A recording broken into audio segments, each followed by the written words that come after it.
I'm on a quest to 100% every Steam game. In the last video I talked about some of the games that I had already finished, so today I'm going to raise the number from 88 to 90. So, the games that I wanted to finish in this video are Awaria and Portal, two challenging games in their own right. Awaria is a game made by the same developer that created Helltaker, and Portal, well, I assume you know Portal and probably have in your account too. It is a game about portals. You make a portal, link it to another portal, and bam, you just portaled.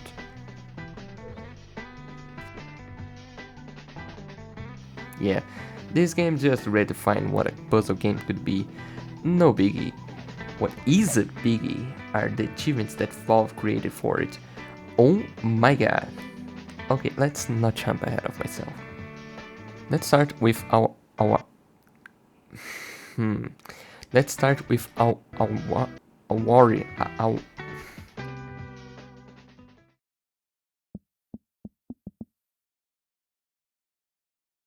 Awaria. Awaria is a short bullet hell puzzle-like game. It is really different from Helltaker. Differently from Helltaker, here you can move freely instead of a grid. And this is where the bullet hell comes in, as your objective in this game is to fix some machinery located in certain points of the stage to prevent ghosts from appearing. Oh no, ghosts appeared. To reach each machine, you need to dodge and wave between enemies that will appear as you progress.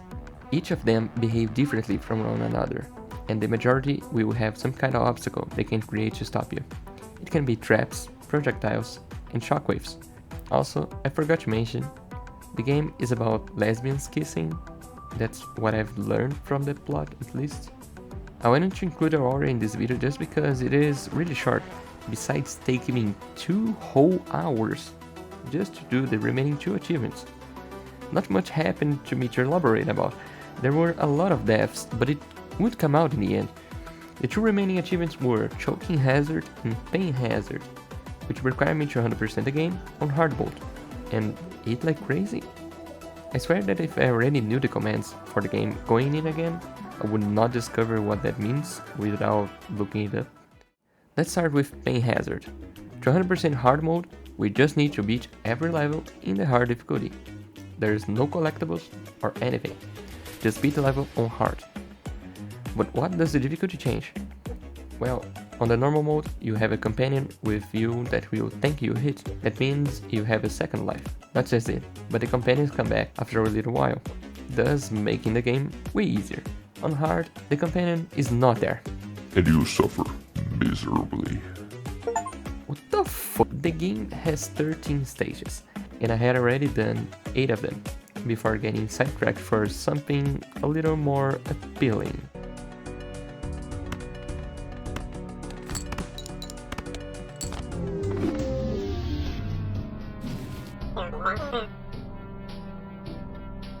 After losing my grandparents' lifetime savings, I finally came back to 100% again.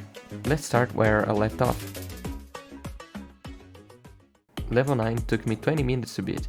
A bit too much, but honestly, pretty reasonable for someone who hasn't touched the game for over 6 months. This information will be important later, trust me. In that stage, we will need to work under pressure of Zimora. She can create shockwaves in 4 directions and make lightning strikes happen everywhere. Also, there are these 4 voltage machines that can create even more shockwaves, so you need to timer pass it between those 2.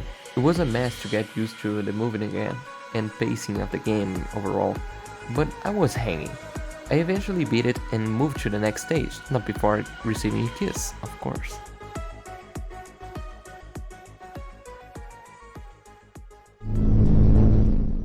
Level 10 took me 20 minutes to beat you. Yeah, I don't have an excuse for this one. For this stage, you change characters and play as your boss, Yaga. This changes everything, since she has a dash. Years of experience on the job can lead to some crazy abilities, I see. This makes some of the dodging a lot easier, and can provide a nice escape from the mess that enemies can create quickly.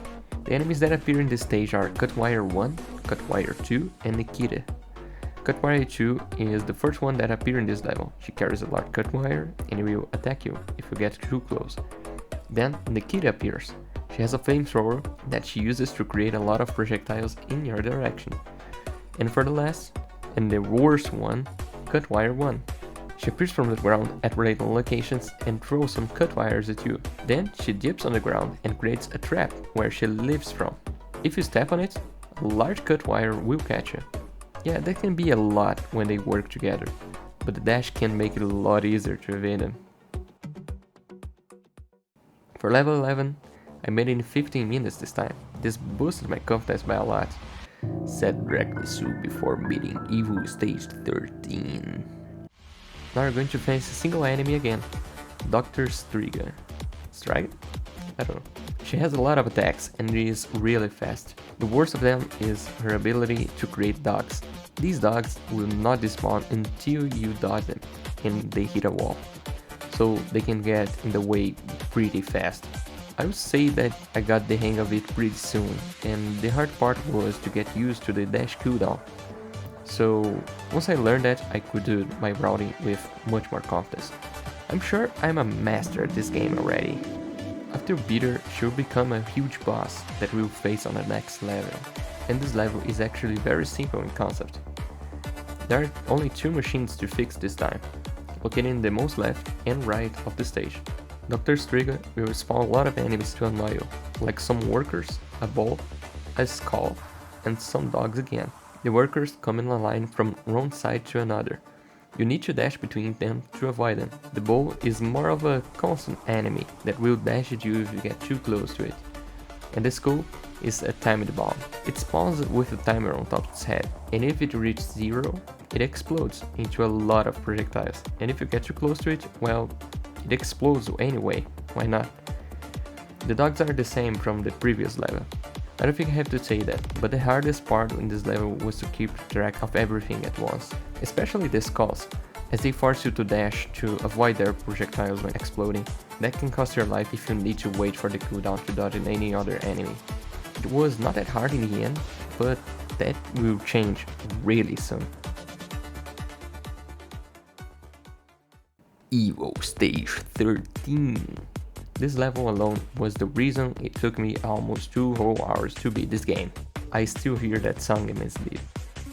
In this stage you come back as the employee you normally play as, but now you can dash too, and her dash can kill enemies you pass through. This will be essential for beating this level. The enemies are the same, but they are now buffed. The workers now spawn from both sides. The bull can be killed if you dash through it, but it explodes like the skulls. The skulls now spawn in duos and only have a 4-second timer. You can dash into it to stop it from exploding at least. The dogs are unchanged, but there is now this big scrap demon at the center of the screen that will periodically shoot some bombs at you that will explode into even more projectiles. And every now and then, he smashes on the ground, creating even more projectiles for you to avoid. Even watching the footage again, I can fully understand why it took me more than an hour to beat this level. There's so much to keep track of that only surviving without the need to fix anything would be difficult on its own. Here's the comparison of the time taken to beat each level in my editing software.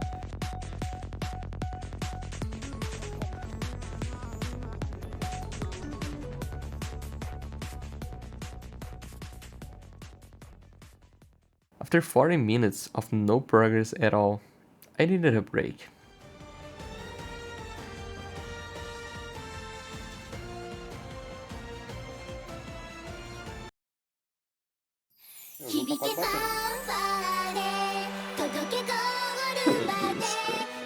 Merda, isso aí.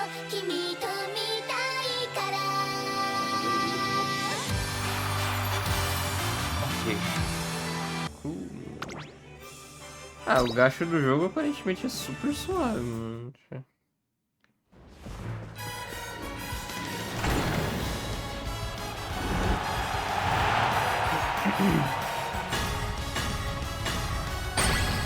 Oh!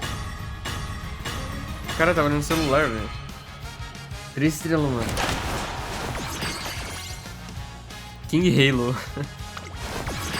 De novo. Opa! Nossa, 3 estrelas também.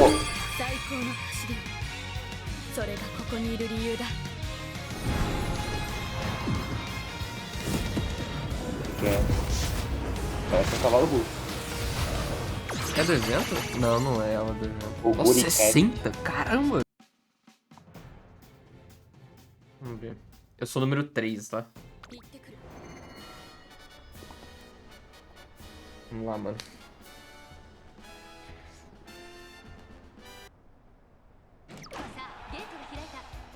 Saí atrasado. Ai, meu Deus do céu. Começou a merda, né? Vai, filha. Foi dinheiro no C, mano. Tem que ir.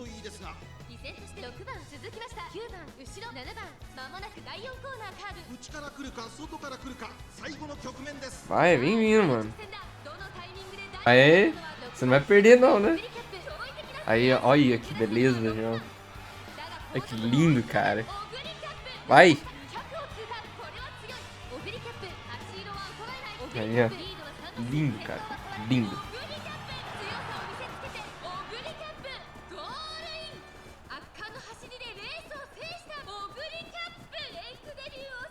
Mais difícil do que deveria ser, né? Mas foi. Oh yeah, let's go back to that level. I discovered that I could dash twice, and a quick repetition. That was more of a bait deck, since I quickly dropped it for killing me way too much. But I did try something new, playing on a controller. Despite relearning the commands, I finally saw the progress into beating the game for good this time. And 30 minutes later, it finally came through. After those torturing 2 hours, I was finally free.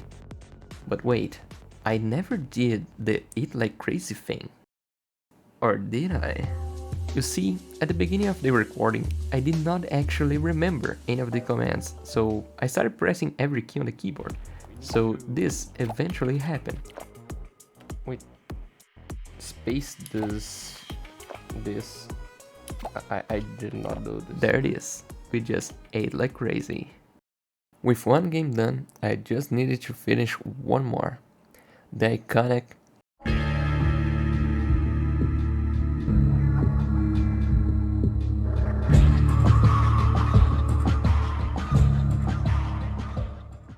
Portal is a game made by Valve, aka the Steam Dudes. Portal was one of the games that came out as a mod for Half-Life 2, like many others from Valve itself, like Counter-Strike and Left 4 Dead. Being a mod from an already existing game comes with one little problem. This game is still Half-Life 2. A game 2 decades old, janky physics, a lack of settings, and glitches. A lot of glitches. Well, we still need to get those achievements, so what we need to do? Last time I played Portal was on January 14, 2023. There are 15 achievements in total, and I have already got 12 of them, being earned just from the base game. There are some extra challenges for you to beat after you beat the game, and it's there that lies the rest of the achievements we need. To 100% Portal, we will need to complete every challenge chamber with a gold medal in all 3 categories. This will earn us the achievements Basic Science, Rocket Science, and Aperture Science. Each achievement being earned from beating all the chambers with the bronze, silver, and gold medals. The categories consist of beating the chamber within a time limit, beating the chamber with a limited amount of portals placed, and beating the chamber with a limited amount of steps taken. There are 6 chambers in total, and we need to beat each of them with these 3 goals and earn a gold medal in all of them. I had already beaten every chamber with the minimum portals required, which isn't very interesting and there is no pressure in doing so either, so I'm not going to cover it. For the time challenges, I had already beaten chambers 13, 14, and 17, the 3 small ones. So let's start with chamber 15. I started a run just to see the time that I was supposed to beat, getting acquainted with the feel of the game again.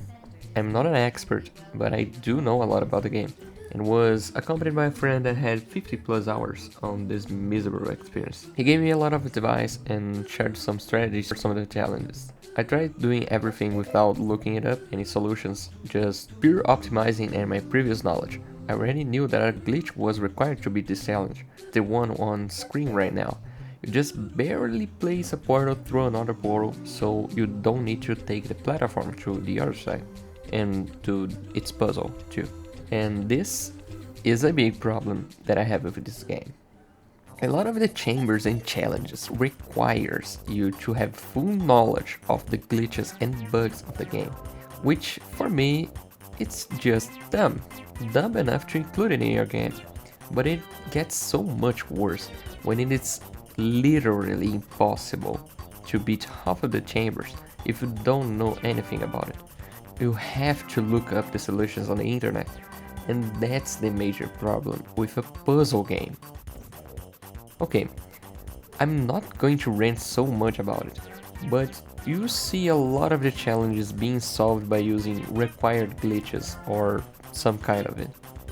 For this challenge, my routing was good, but only at the end I noticed that you could go up the elevator straight away by putting a portal above it and jumping off much more quickly. After realizing that, the chamber was beaten very quickly. Chamber 16 took me 40 minutes to beat.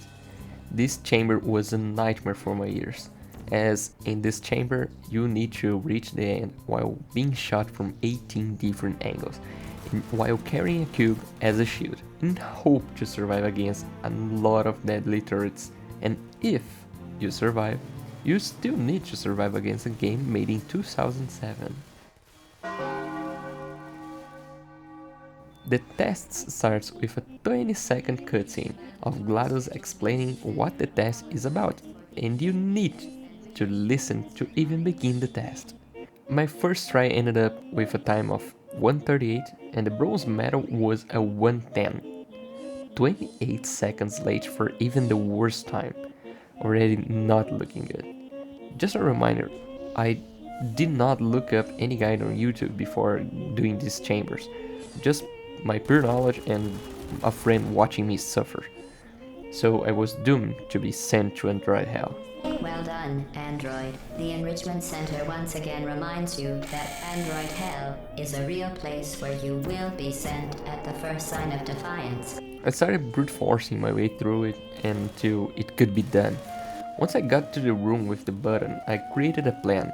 I would take the first turret on the right while holding the cube to the left to protect myself, so I could walk backwards and take down the turret in the corner. And boom, press the button.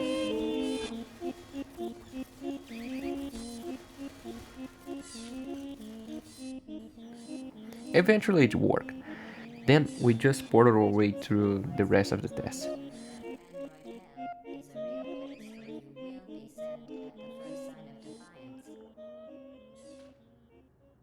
Chamber 18. This chamber has a required exploit too.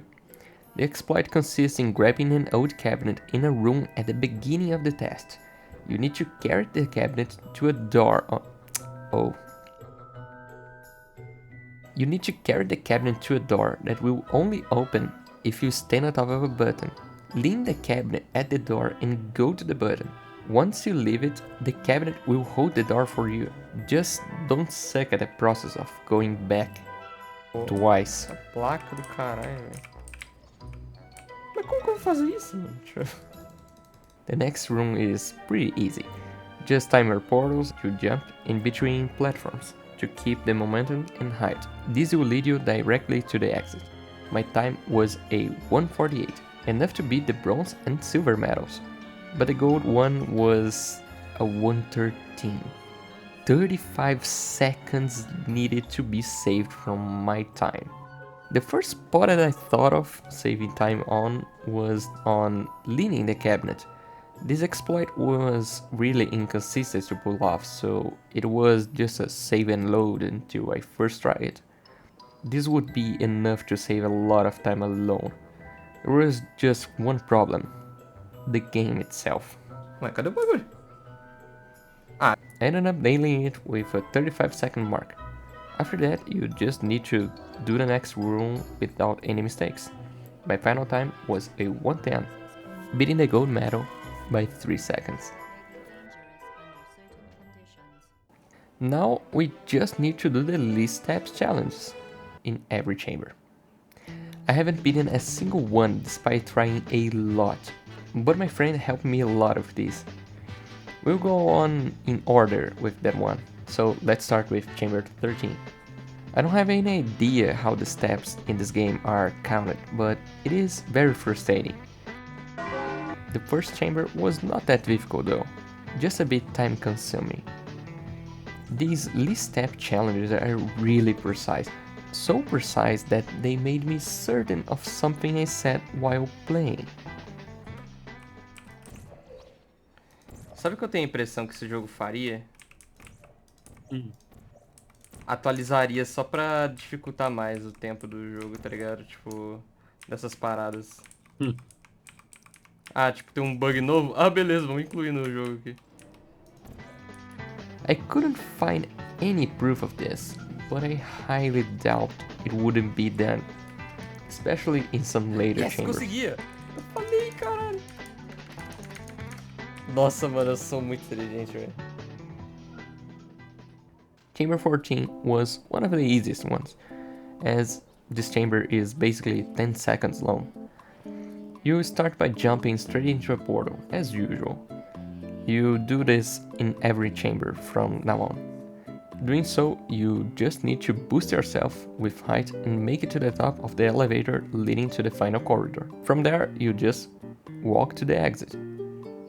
But I reloaded my save a lot of times until I realized I just needed to casually walk to the exit. Chamber done in just 10 steps. Nice. Next is chamber 15, the one we did first in the time attack. I basically did what I was already doing in the speedrun challenge for this one. I just changed a bit of the beginning, placing portals beneath me whenever I needed to walk to another place. The glitch was still required, of course. Oh yeah! Nossa, tá indo muito mais rápido do que eu pensava. Right, turrets caught me again. That was the only single time I gave up and saw a guide to beat it. Chamber 16 was once again the one who took the longest to beat, even when following a guide, because I did try to beat it on my own for a solid 15 to 20 minutes, but I started to feel that pain again. I hate it, so here's how to beat it. Esse aqui. Perfeito.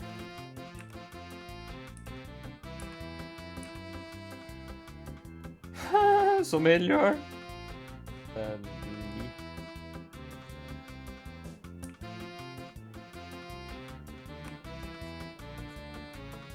Nice, velho. Nossa, eu fiz 18 e eu quero fazer 40, velho. I literally first tried this one. For 17, you need to carry our beloved companion cube with you throughout the entire test, even through some walls. There's a glitch in this chamber that you can execute by placing a portal through a wall leading to the final room of the test. Just place some portals on the ground right next to it. It will eventually work. Grab your cube and incinerate it before leaving. Don't forget, do not trust any cube you see. The last one, and we are officially free. The link the cabinet into a door chamber. Damn, despite being the last one, this chamber was very easy too. I used the same route and changed basically nothing, just the very beginning. The rest was pretty chill, as the room you jump into the portals doesn't even have a way to increase the steps taken. Just walk into the exit and you're done. Nice. Tá feito, guys. Tá feito. Ai, finalmente, velho. Faltando passo. And that's it. We went from 88 games from the previous video to 90. We were supposed to have 90 games completed, but some games can update and bring more achievements to the table. That happened with Banana, a game some people have in their library in the hope to get some cash with its Steam drops. Pathetic in my opinion, by the way. But I have the game just because the achievement was open the game. It is now a proper clicker game. A proper clicker game. Oh, I have 100% a cookie clicker, by the way. Pretty neat, huh? Before we go, I just want to thank you for watching, and please subscribe. Would mean a lot for me. And I'm recording a portion of the next video live on Twitch tomorrow from this video's release, so come catch me live and drop a follow. With that said, have a wonderful day and stay tuned for my next achievement.